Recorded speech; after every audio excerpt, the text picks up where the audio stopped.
The Lord of the Rings films brought many people to read the books, me included, but as we know, film adaptations of books always suffer from the different rule sets of their medium.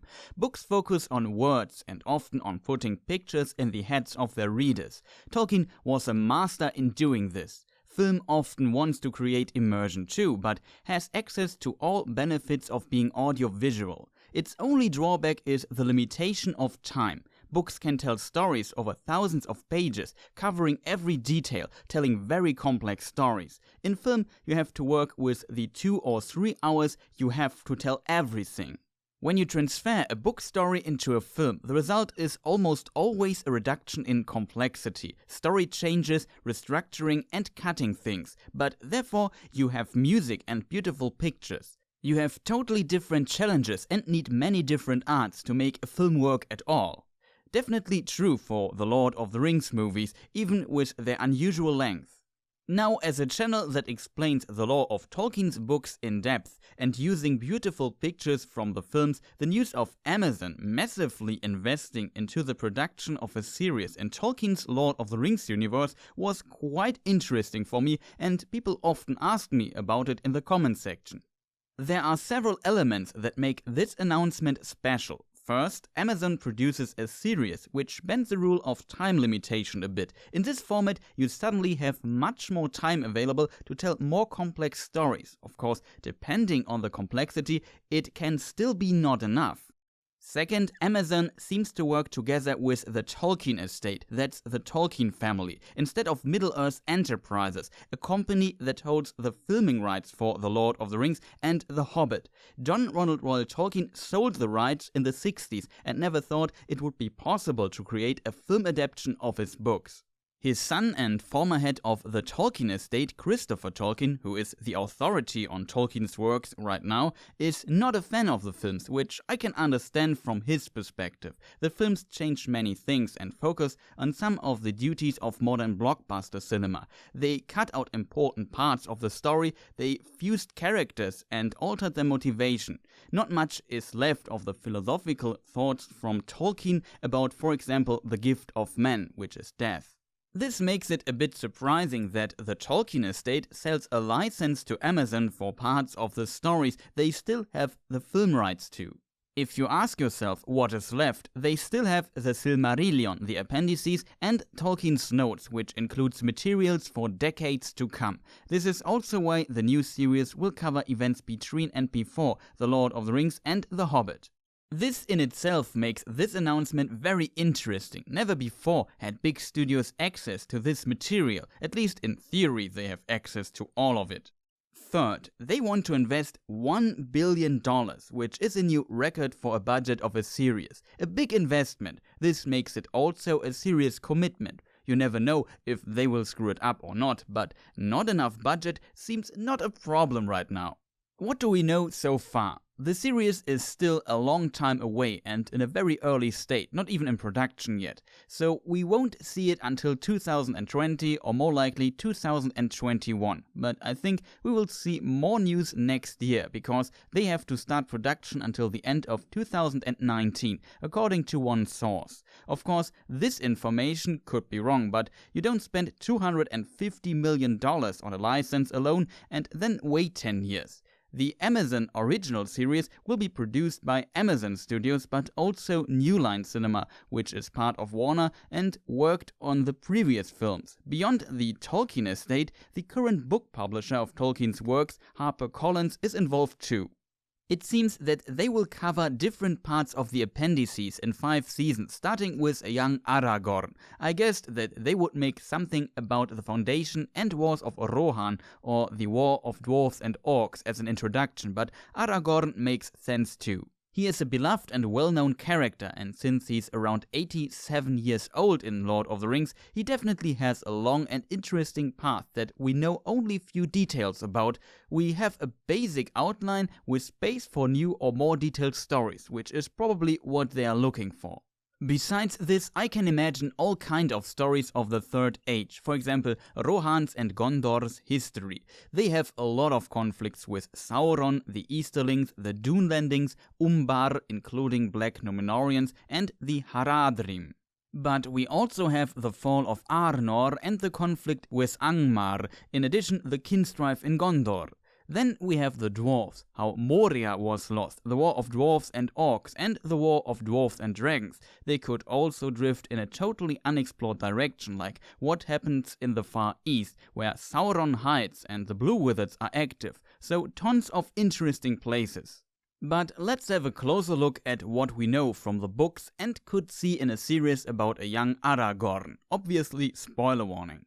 A well-known part is of course his time in Rohan, where he rode with Rohan's king Thengel, Theoden's father, under the alias Thorongil. But Aragorn's story starts much earlier.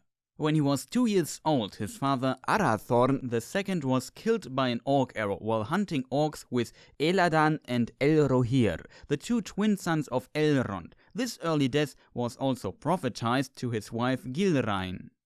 Gilrain brought her son to Rivendell, as it was custom for young heirs of the chieftains of the Dún Edain, who are from Isildur's line. Aragorn II grew up there under the name Estel, which means hope, because Elrond foresaw that the young heir could live longer than his father and grandfather, who both were killed by creatures of the Dark Lord, and overcome the evil in Middle-earth.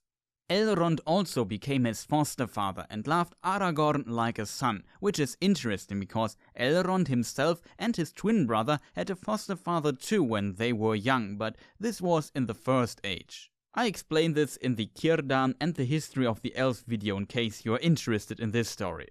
Over time, Eladan and Elrohir became friends with Aragorn too, I assume like with his father. Aragorn will accompany the two on their journeys. The twins hated the orcs for what they did to their mother Celebrian. When she was on her way to visit her mother Galadriel, she was captured and tortured by orcs. Her sons managed to rescue her and Elrond could heal her wounds, but she departed from Middle-earth to Aman as a consequence. When Estel became 21, Elrond revealed his true name, Aragorn, to the young Dún Edain chieftain and gave him the shards of Narsil and the ring of Barahir. Elrond yet withheld the scepter of Annúminas, which is a symbol of the king of Arnor, because he had yet to fulfill his fate. Still, he carried Narsil with him, probably not all the time, but it was definitely different than shown in the movies. It was also referred to Andúril after the Council of Elrond, another difference. However, at this time Arwen returned to Rivendell and Aragorn met her, thinking she was the legendary fair elven maiden Luthien, and both fell in love. He could also introduce himself as Isildur's heir, as he just learned who he really was. Elrond later talked with him about Arwen and explained that he must fulfill his fate first. Many years of trial lay before him, and he shall not have a wife until he has proven worthy. He also explained that Arwen's decision would cause a bitter parting for one of them, and that beyond of that, a grief doom was upon them. Aragorn then went on a long journey in the cause against Sauron for 3 decades, and here things become interesting.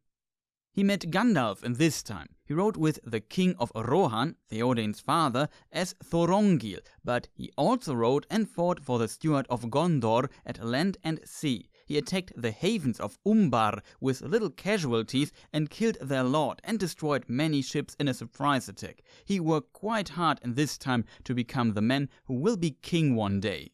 And when the victory was there, he vanished again. There's also the mention of him traveling to the far south and east to explore the good and evil in the hearts of men. We can read in the Appendix A of The Lord of the Rings. He rode in the host of the Rohirrim and fought for the Lord of Gondor by land and by sea, and then, in the hour of victory, he passed out of the knowledge of men of the west, and went alone far into the east and deep into the south, exploring the hearts of men, both evil and good, and uncovering the plots and devices of the servants of Sauron. This is, in my opinion, a very interesting part, because we know almost nothing about the Far East and South. I could imagine that the Amazon series will explore these places, for example, the havens of Umbar, where the Corsair and the Black Númenóreans are from. There's also the land of Khand, southeast of Mordor, and we know almost nothing about it and their people, the Variag, living there. Then, in the East of Middle-earth map, we find Hrun, where many Easterlings are from and had a lot of impact in the history of Gondor and Rohan with their war wagons, but we actually know very little about them and their culture. They are also briefly mentioned during the First Age in the story of the children of Húrin, when Túrin searched in Hithlum for his mother, and in the Battle of Unnumbered Tears, as mentioned in my Círdan and the History of the Elves video, but also in my Sauron video. I would love to learn more about the Easterlings. However, after those 3 decades, Aragorn visited Lothlórien and was invited by Galadriel. There he met Arwen again, who visited her grandmother at this time. They plighted their troth at Caerhín Amros. When he later talked to Elrond, he said that his daughter shall not be the bride of any man less than the king of both Gondor and Arnor. That's one reason why Aragorn really wants to become king. This also reflects the condition of the ancestor Beren, who had to bring Thingol, the king of the Sindar elves, a Silmaril, a legendary jewel, to marry the king's daughter Luthien. The problem was the first Dark Lord Morgoth and Master of Sauron stole the 3 Silmarilli wands, so an unimaginable difficult task. You see how the story of Beren and Luthien is partially reflected by Aragorn and Arwen. As explained before, to achieve this, Aragorn worked hard his whole life to become worthy and fulfill his fate. This becomes more clear in the books. The films depict it very differently, but there we are missing this context of his past, and I assume that's the reason why they changed Aragorn's motivation completely and reintroduced it partially in the 3rd movie again when he receives Andúril from Elrond. This way they could show his character development better and also give Arwen a bit more screen time. As mentioned in the medium film, time is very limited. In books you can establish this background story with ease and the character motivation makes totally sense, but it's debatable if it would have worked in the films the same way. It will also be interesting how they will handle this difference in the series. Will they try to create a continuity with the movies or more with the books?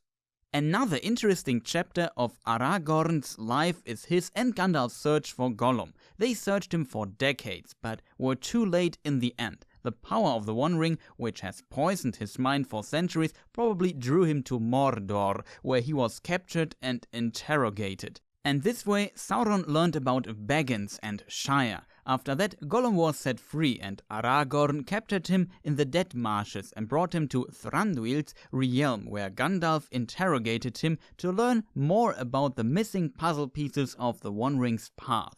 And with this, we are at the beginning of The Lord of the Rings, and I hope you have a good overview of what we could see in the first season of the Amazon series. I hope they won't screw up and use the available time to tell their story wisely, as it is very limited in the medium film, even though a series offers much more of it than classical movies. I'm very curious what path they will follow, what they will reference, and if or how they will expand the stories of Tolkien's universe. There is a framework of lore, but much space in between. I'll definitely cover it and take a closer look when it's out. Thank you for watching.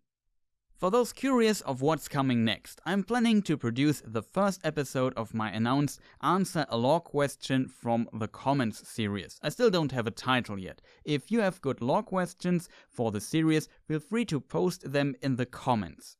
Then I will most likely continue with the lore of the films and the book series. We are still at the beginning of the first movie and explore the Shire and the Hobbit lore further. If you haven't seen it, check the first 2 episodes. If you are interested in Elvish lore, I also have a 1.5 hour long video about the almost complete history of the elves from the perspective of Círdan the Shipwright. Besides lore, I still plan on making gaming related videos later, but no promise when. If you enjoyed this video, feel free to press the like button and post a comment. Share your thoughts and hopes for the Amazon series. I read and answer almost everything. And if you want to learn more about Tolkien's lore in depth, I have more lore videos on my channel. Again, thank you for watching and goodbye.